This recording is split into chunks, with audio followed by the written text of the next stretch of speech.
I'm Hudson Thomas, and this is Charged Alpha's deep dive on Domino's Pizza. In 2009, this company aired television commercials admitting their own pizza was bad, their own product, on purpose. I'm Lana Chen, and we're going to walk through how this company actually makes money, because most people get it wrong. And yes, Hudson, that admission campaign was real. Russell Weiner, then Chief Marketing Officer, signed off on it. Think about the audacity. A publicly traded restaurant chain telling customers their core product failed. Most fast food rivals would have buried that focus group data. Domino's put it on national television and rebuilt the entire recipe. It worked. Same-store sales surged, the stock compounded for over a decade, and Our Pizza Sucks became a Harvard Business School case study on radical brand honesty. That's our hook. Now let's go back to the beginning. The story traces its roots to 1960, Ypsilanti, Michigan. Brothers Tom and James Monaghan buy a small pizza shop called Domino's. 8 months in, James trades his half of the business for a used Volkswagen Beetle. That Beetle is now one of the most expensive cars in business history. Tom Monaghan kept the shop, renamed it Domino's in 1965, and built the franchise model that would define American pizza delivery for the next 60 years. The breakthrough was the 30-minute or free guarantee. In the 1970s and 80s, that promise was revolutionary. It turned delivery speed into the entire brand. Pizza became a logistics business before anyone called it that. The guarantee was eventually pulled in 1993 after driver safety lawsuits, but the operating discipline stayed. Domino's went public in 1989, then drifted through the late 90s as quality slipped and delivery competition intensified across the category. By 2008, the brand was in real trouble. David Brandon stabilized things, then Patrick Doyle took over and greenlit the brutal honesty campaign. Reformulated recipe, new sauce, new cheese, complete admission of failure. Then came the tech company pivot. Domino's started describing itself as a technology company that happens to sell pizza. Today, over 20,000 stores globally, roughly $5 billion in annual revenue, and a master franchise model abroad. So Lana, walk us through the actual economics. Because when most investors hear pizza chain, they think franchise royalties. That's not really where the money comes from here. Correct. 98% of stores are franchised, so corporate doesn't run pizza shops.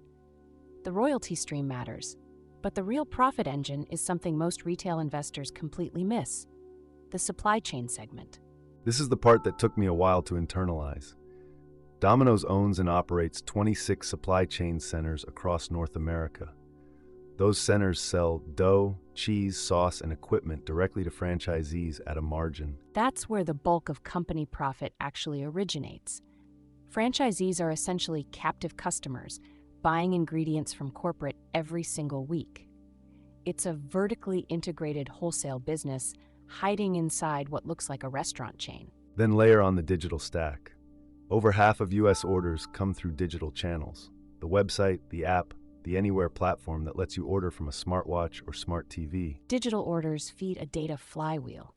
Better customer data drives smarter promotions drive higher ticket sizes, higher tickets drive franchisee profitability, and profitable franchisees buy more dough from corporate supply chain.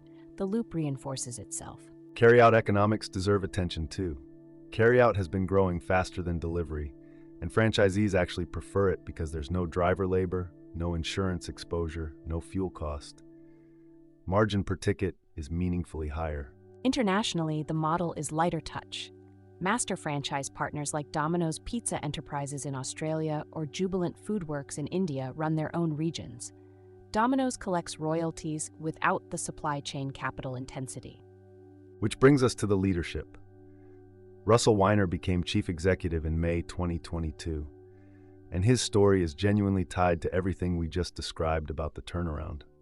Weiner joined Domino's in 2008 as Chief Marketing Officer, fresh from PepsiCo, where he ran Mountain Dew brand marketing. Before that, Bose Corporation. He's a consumer brand operator, not a finance guy. Here's the connection that matters. The 2009 Our Pizza Sucks campaign, the audacious admission we opened with, that was Weiner's idea. He architected the marketing rebuild that saved the company. So, the executive who engineered the brand turnaround as chief marketing officer is now running the whole enterprise. Operating focus, same-store sales discipline, and a forward earnings projection that assumes he can keep the flywheel spinning. That's the company, the operating model, and the leadership. Now let's get into the numbers from this quarter. Starting with the headline print, and there's a lot to unpack.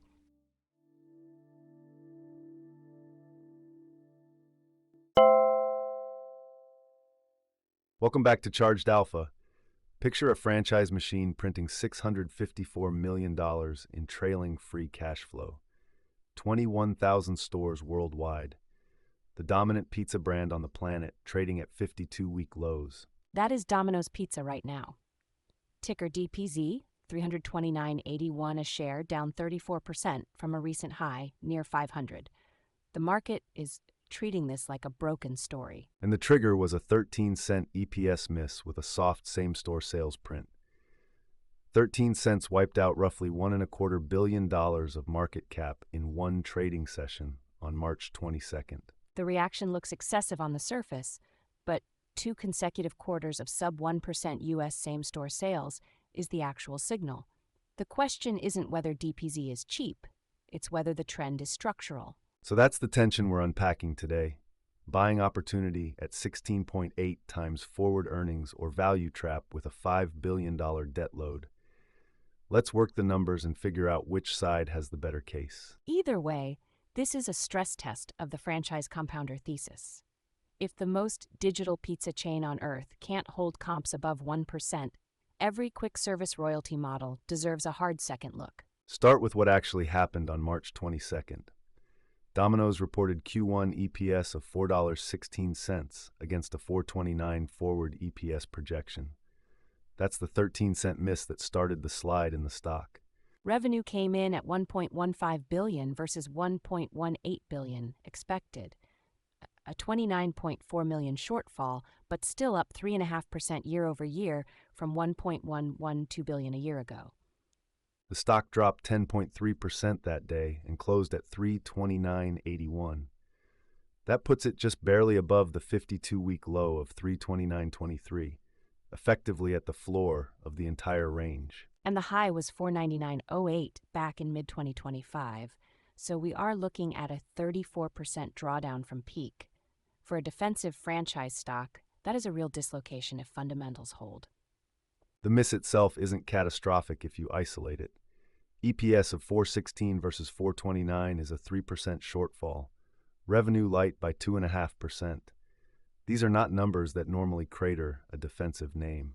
What spooked investors was the SSS context. U.S. same-store sales plus 0.8%, international plus 0.7%. For a franchise model that lives on royalties tied to system sales, that's the metric that matters most. And it was the second quarter in a row of soft comps. One print is noise. 2 prints in a row starts looking like a signal. That flipped the narrative from earnings miss to potential structural slowdown.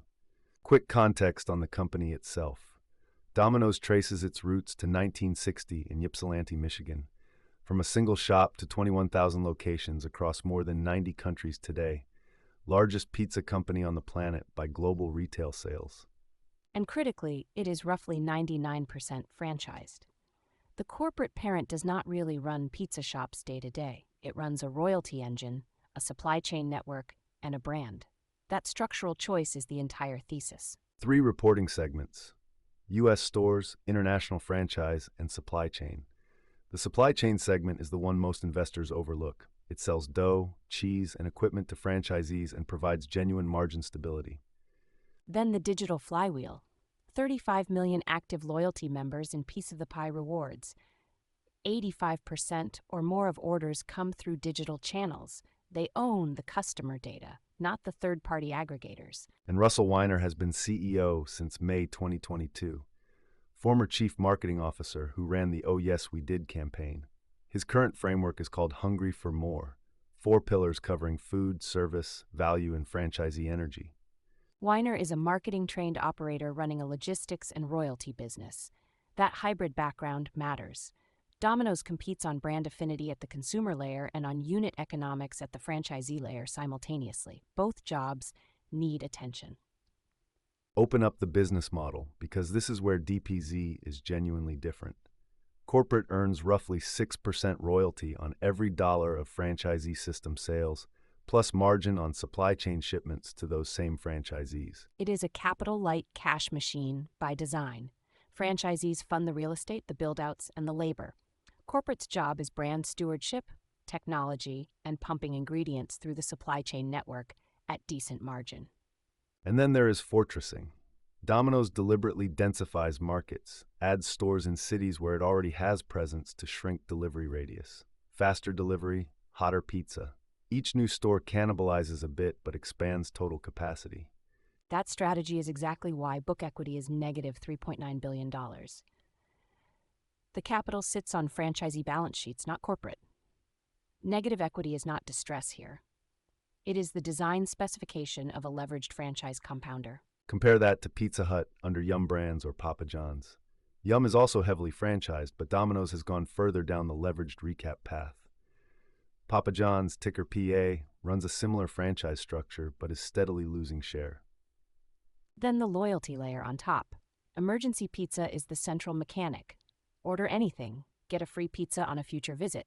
It drives repeat frequency and pulls customers off third-party apps onto Domino's own digital channels. And the Uber Eats and DoorDash partnerships. Weiner struck those deals to capture the aggregator native customer who would never order direct anyway.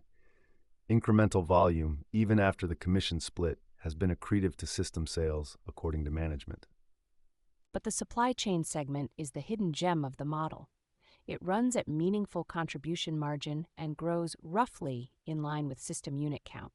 Even when SSS is soft, more stores means more dough shipments. That's the stabilizer. And franchisee health drives the entire engine. Profitable franchisees buy more dough, open more stores, invest in tech upgrades. When SSS is soft, franchisee margin gets watched closely. So far, the unit additions tell you that part still works. On to Q1 in detail. Revenue $1.15 billion, up 3.5% year over year. EPS $4.16 versus $4.38 a year ago. That's a 5% EPS decline, despite revenue growing year over year. Gross margin came in at 40.4%, up from 39.8% in Q1 '25. That's a 60 basis point expansion. Operating margin 20.0% versus 18.9%, 110 basis point lift on the operating line. So margins are actually expanding, even as same-store sales are soft. That's a genuinely positive signal that got lost in the headline misnarrative. Operating income $230.4 million on the quarter versus the prior year comparison. Free cash flow $146.9 million in a single quarter. Operating cash flow $162 million. They bought back $88 million in stock. That is an aggressive return of capital cadence at 52-week lows. U.S. same-store sales plus 0.8%, international plus 0.7%, net new stores plus 73 globally during the quarter. Unit growth is alive and meaningful, even if comp growth is anemic system-wide. Look at the EPS trajectory across 5 quarters. Q1 '25 $4.38, Q2 $3.84, Q3 $4.11, Q4 $5.35, Q1 '26 $4.16. That's choppy. Q4 is seasonally strongest, and Q1 normally steps down sharply. So the EPS decline year over year isn't shocking when you factor in mix and timing. The real watch item is whether the next print can show SSS reaccelerating. Margins are doing the work. The top line needs to follow. Balance sheet now. $5.1 billion in total debt, $233 million in cash, net debt of roughly $4.9 billion, total equity negative $3.9 billion. To an outside observer, the headline screams financial distress. It really isn't distress. Net debt to EBIT sits at 4.53 times against TTM EBITDA of $1.06 billion. Interest expense is $46 million per quarter against FCF of $146.9. Coverage is more than 3 times comfortably. And the negative book value is the leveraged recap signature. DPZ has been running negative equity for years intentionally. They pulled cash out of the structure, levered up, and returned that capital to shareholders. Royalty FCF makes the structure function. Current ratio is 1.6, which is comfortable for short-term obligations. Book value per share negative 115.50 is meaningless in this model. You are not buying assets here. You are buying a perpetual royalty stream. McDonald's pioneered exactly this template years ago. Heavy franchising, intentional leverage, return capital aggressively. MCD trades at 8.6 times sales, partly because the market trusts its FCF stability.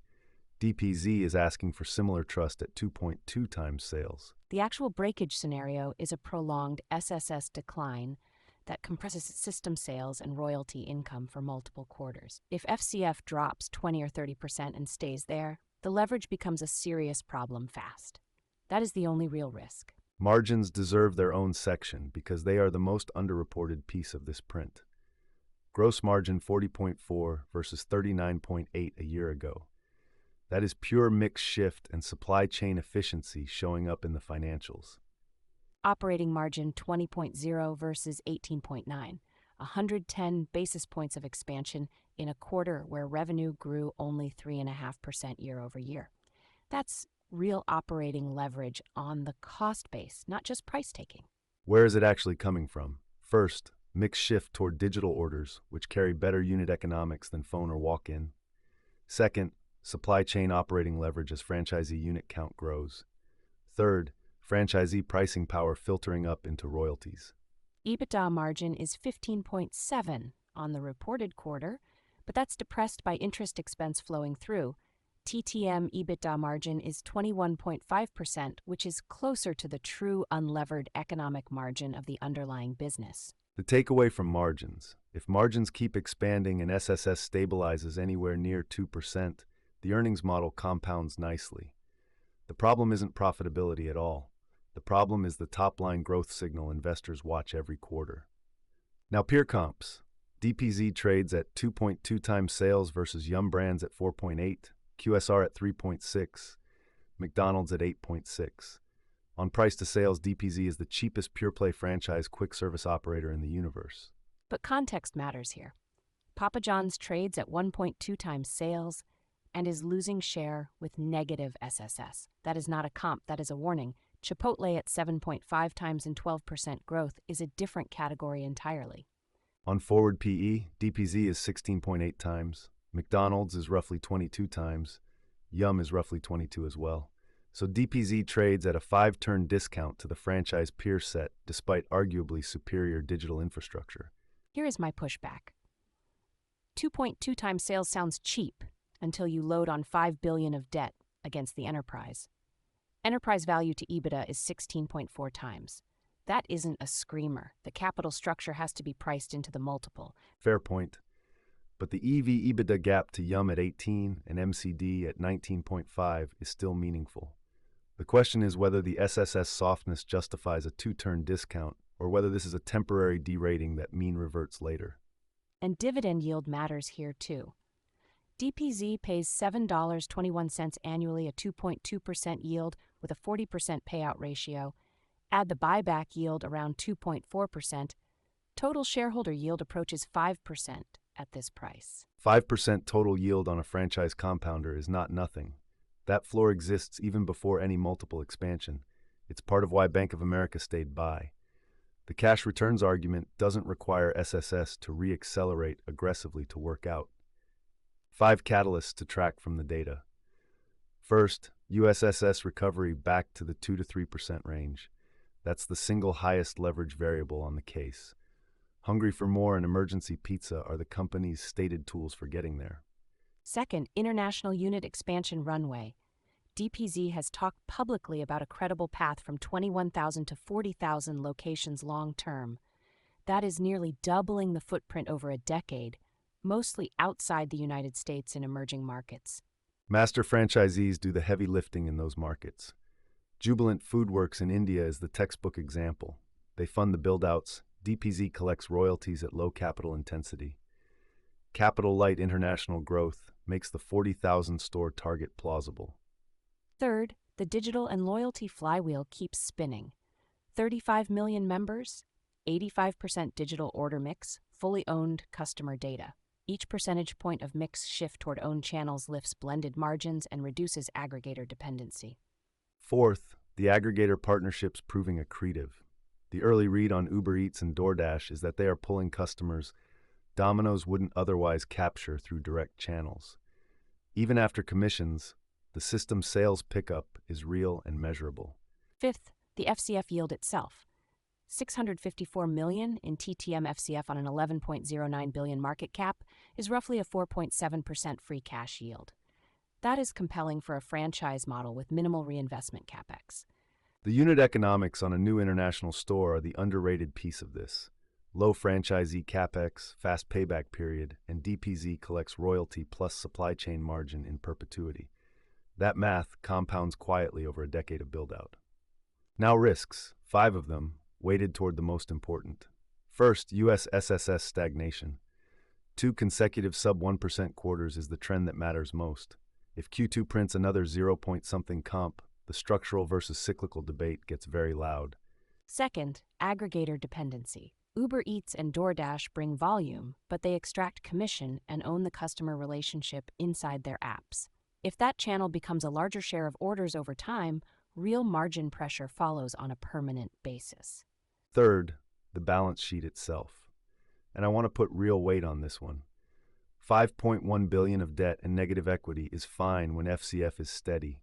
It becomes existential if a recession compresses system sales for multiple quarters. That's the one I would press hardest on. The model has no cushion built in. Net debt to EBITDA at 4.53 is already elevated, a 20% FCF compression, and we are talking covenants, refinancing risk, forced equity actions. Fourth, international FX exposure. More than 60% of stores are outside the United States now. A persistently strong dollar compresses royalty revenue translated back to U.S. reporting currency. It is a real but second-order headwind on the financials. Fifth, menu innovation ceiling. Pizza is pizza. There's a hard limit on how much premiumization the category supports. Compare to fast casual where Chipotle pushes ticket through new proteins. DPZ has narrower runway on revenue per transaction. Options activity reflects the uncertainty too. Put-to-call ratio sits at 0.85, well above the 12-month average of 0.62. Hedges are getting bought. June 310 puts are accumulating alongside 350 calls. Bottom fishing meets caution. That two-sided positioning is the tell. Institutions aren't taking a strong directional view. They are buying upside calls cheaply while paying for downside protection. The market itself is signaling this is a bimodal outcome, not a clear setup either way. Analyst Consensus post-earnings tells a divided story across the street. 28 analysts covered DPZ today, 14 buy, 11 hold, 3 sell. Average price target $415, low 310, high 520 across the full range. From 329.81 current, that average price target implies 25.8% upside. That's meaningful in absolute terms. But the headline post-earnings move was Goldman Sachs downgrading from buy to neutral, which is what shifted the tone. Goldman's note flagged Q2 specifically as the determination point, structural versus cyclical SSS read. JP Morgan stayed overweight, calling the pullback a compelling entry and pointing to the 30-minute delivery moat as still intact and defensible against rivals. Barclays held equal weight with a fair value framing, watching franchisee unit economics closely. Bank of America stayed buy, citing international pipeline and digital mix as justification for premium versus QSR peers. The forward EPS projection cluster sits at 1680. So you have JP Morgan and BofA on one side saying buy the dip, Goldman on the other saying wait for evidence. Lana, in your experience, does a Goldman downgrade typically lead institutional flows or lag them by a quarter or two? Usually leads. Goldman publishing a downgrade often reflects positioning changes already underway at large funds. So the price action over the next 60 days tends to confirm or reject the call. We will know quickly which way the institutional flows go. Bull case first in clean sentences.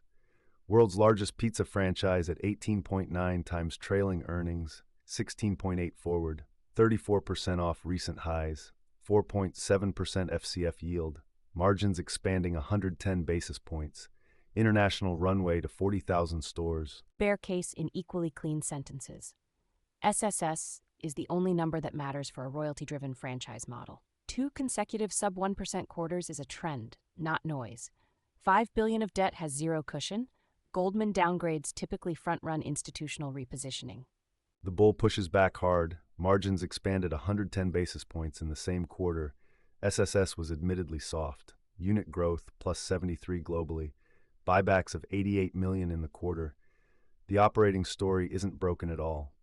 The bear pushes back harder still. EPS down 5% year over year despite revenue growth. Forward PE 16.8 isn't actually cheap if growth has stalled. The franchise model trades on FCF predictability. Once that becomes a question, multiples compress. Synthesis time. This isn't a buy or sell call from us. It's a framework for thinking about the name. The actionable signal is the next SSS print specifically. If U.S. comps reaccelerate to 1.5 or 2%, the bull case wins. Entry criteria for an investor watching this name carefully. Watch the next 2 quarterly SSS prints, monitor the digital mix progression closely, and track international unit additions every quarter. Those 3 variables tell you which side of the debate is right. Position sizing matters here too significantly. The asymmetry is interesting at 52-week lows, but the leverage means this isn't a name you size into without a thesis on why SSS reaccelerates. Conviction has to come from data, not the discount. Domino's is a franchise compounder at its core. Capital light by design, dominant digital platform, royalty stream that funds aggressive return of capital. The questions for any potential investor are the same too: valuation and same-store sales momentum. Russell Weiner laid out the company's framing himself, quote, "We know what it takes to drive same-store sales growth. We've done it before. The investments we're making in our food, our service, and our technology are the right ones for the long term, and we're confident in the hungry for more framework to deliver for our franchisees and our shareholders." End quote. Russell Weiner, CEO. That is the bet in one sentence. Whether the framework actually delivers the comps and on what timeline it shows up. Data tells you when conviction is genuinely earned. Until then, the multiple does the talking, and the investor decides. Charged alpha is analysis, not advice. Listeners always make their own decisions, do your own research, and size positions to your own framework. Thanks for tuning into the show. We'll see you on the next deep dive. Ooh-wee-doo! That ticker tape starts dancing fast. A bull market thrill that's built to last. Dividends are ringing up the swing. Listen to that sweet ka-ching. It's a Wall Street swing. That fast-paced rhythm makes you sing. Yeah, the Wall Street swing.